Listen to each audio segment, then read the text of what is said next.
Hello friends, good morning. कैसे हो आप लोग? आशा करती हूँ कि आप लोग बहुत अच्छे होंगे। मैं भी बहुत अच्छी हूँ। तो जैसा कि मैंने आपसे बोला था कि आज मैं आपसे बताऊंगी कि मेरी सीटेट की जर्नी कैसी रही और कैसी रही मेरी तैयारी और कहाँ से मैंने तैयारी की। तो ये सब बताने से पहले मेरी एक रिक्वेस्ट है आपसे कि अगर आप चैनल पर आए हैं तो वीडियो को फुल वॉच करिएगा। अगर वीडियो अच्छी लगे आपको तो मेरे चैनल को सब्सक्राइब कर लीजिएगा और वीडियो को एक लाइक जरूर कीजिएगा, क्योंकि मुझे भी जरूरत होती है मोटिवेशन के लिए। अगर मैं वीडियो बनाती हूँ उस पर व्यूज नहीं आते या चैनल पर सब्सक्राइबर नहीं आते तो मेरा दिल भी टूट जाता है कि मैं इतनी मेहनत कर रही हूँ और इसे वीडियो बना रही हूँ। क्योंकि आप समझ सकते हैं कि मैं अपनी पढ़ाई के साथ अपने घर के कामों के साथ अगर मैंने ये स्टार्ट किया है तो इसमें भी कोई रीजन होगा या कुछ भी कारण हो सकता है। तो प्लीज छोड़िए इन सब बातों को, मैं आपसे शुरू करती हूँ अपनी जर्नी के बारे में। तो मैं आपको बताऊं कि सीटेट का फॉर्म भरने से पहले मैंने कोई तैयारी स्टार्ट नहीं की थी। सीटेट की कोई भी स्पेशल क्लास नहीं ली, कोई भी बैच नहीं लिया।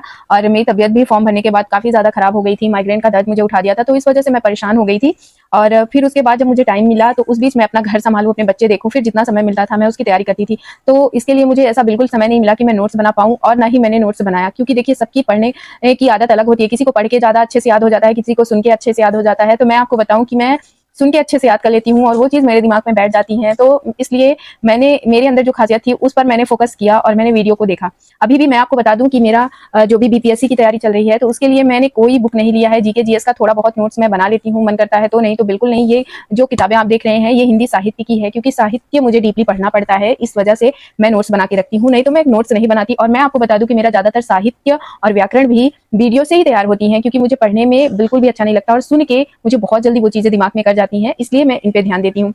तो मैं आपको बताती हूँ कि कैसी रही मेरी जर्नी।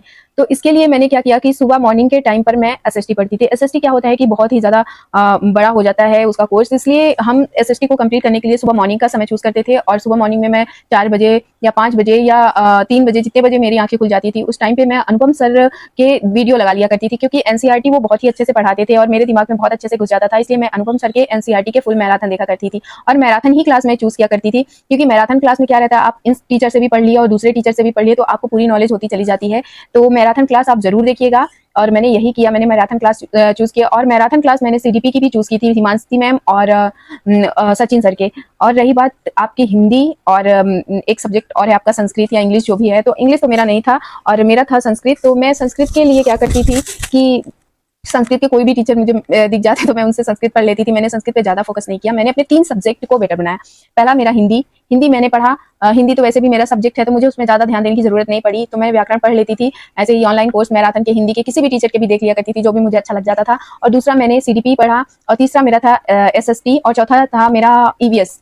ईवीएस मैंने कैसे पढ़ा तो मैं आपको बता दूं, ईवीएस के लिए मैंने सचिन सर के सारे मैराथन देखे, जितने भी ईयर के पुराने या नए जितने भी वीडियो होते थे मैं ईवीएस के देख लेती। और ईवीएस के मैंने नोट्स तैयार किए थे। इसमें इंपॉर्टेंट टॉपिक जो था वो चीज में थोड़ा सा डांस वगैरह कहाँ का कौन सा नृत्य है, कैसा है कला, ये सब चीजें थोड़े से दिमाग से उतर जाती हैं, तो वो चीजें मैंने लिख के रखी थी। और बस इतना ही मैंने किया था और मैंने स्पेशल कुछ भी नहीं किया था। सिर्फ 1 महीने मैंने वीडियो देखे थे, रात को 2-3 घंटे और सुबह मॉर्निंग में।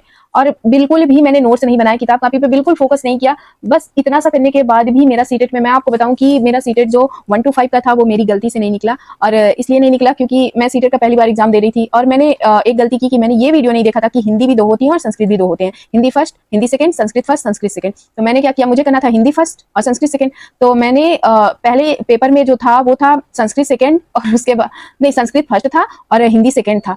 तो मैंने वही कर लिया, संस्कृत फर्स्ट हिंदी सेकंड। मुझे जो पहले मिलता गया मैं करती गई, मैंने ध्यान ही नहीं दिया। जब मैंने फिर से ध्यान दिया संस्कृत, तो फिर मैंने ध्यान दिया कि संस्कृत 2 बार है, Sanskrit first Sanskrit second, Hindi first Hindi second. तो मेरा दिमाग घूम गया। मैंने मैम से पूछा कि मैम ये कैसे हिंदी फर्स्ट हिंदी सेकंड ऐसे करके दिया हो? तो मैम ने बताया कि आपको नहीं पता था क्या? मैंने कहा नहीं। तो कहा आपने क्या किया? हमने कहा हमने हिंदी सेकंड किया। आपका लैंग्वेज क्या है? मैंने कहा हिंदी। तो बोली नहीं, तब तो आपका पेपर गलत हो गया। मैंने कहा जाने दो, 1 to 5 से मुझे कोई लेना देना नहीं है, वैसे भी बीएड वाले बाहर हो चुके हैं।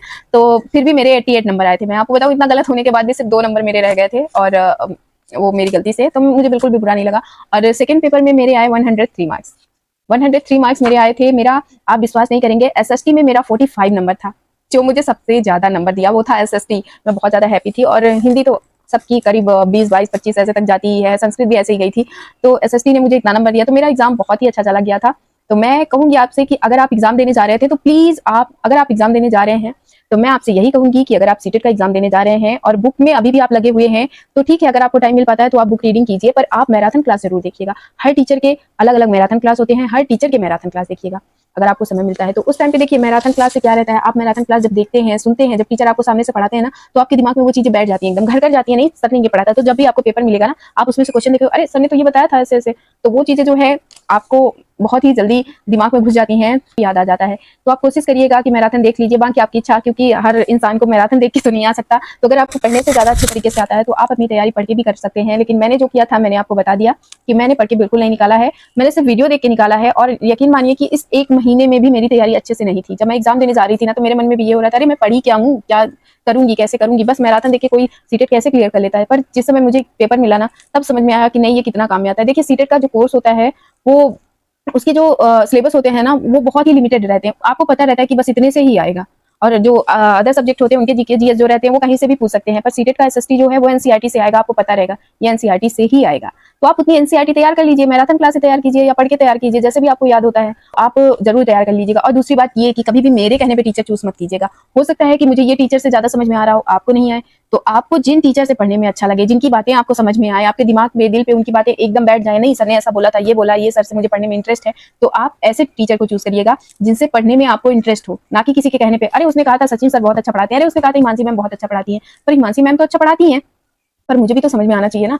क्या होता है, जब मैं हिमांशी मैम की वीडियो देखा करती थी ना, तो हिमांशी मैम के बहुत से बातें जो थी इंग्लिश में थी, और मुझे इंग्लिश उतने अच्छे से समझ में नहीं आती। तो मैं सोचती कि ऐसे तो मैं भूल जाऊंगी एग्जाम में, तो मैं सचिन सर से ज्यादा फोकस करने लगी, क्योंकि सचिन सर ना इंग्लिश में बहुत कम वर्ड यूज करते थे।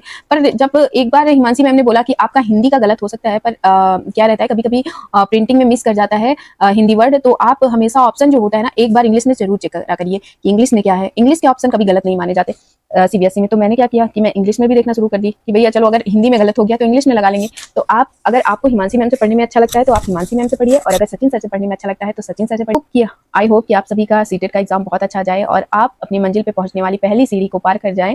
ये ऐसा माता रानी से मेरा प्रार्थना है। और अगर मेरा वीडियो आपको अच्छा लगा हो या थोड़ा भी आपको मोटिवेशन मिला हो कि नहीं अगर मैं कर सकती हूँ तो आप भी कर सकते हैं, क्योंकि देखिए मैं 2 बच्चों को संभालती हूँ, पूरा घर देखती हूँ, सब कुछ मेरी जिम्मेदारी पे। जितना समय मुझे मिलता है, जब मैं निकाल सकती हूँ या तो आप भी निकाल सकते हो ना। तो आप अपने आप पे फोकस रखो, और आपको कैसे ज्यादा अच्छे से समझ में आता है ये जरूर ध्यान दीजिएगा। और फिर मिलते हैं नेक्स्ट ब्लॉग में। अगर वीडियो आपको अच्छा लगे तो चैनल को लाइक और सब्सक्राइब जरूर कर दीजिएगा। नमस्कार।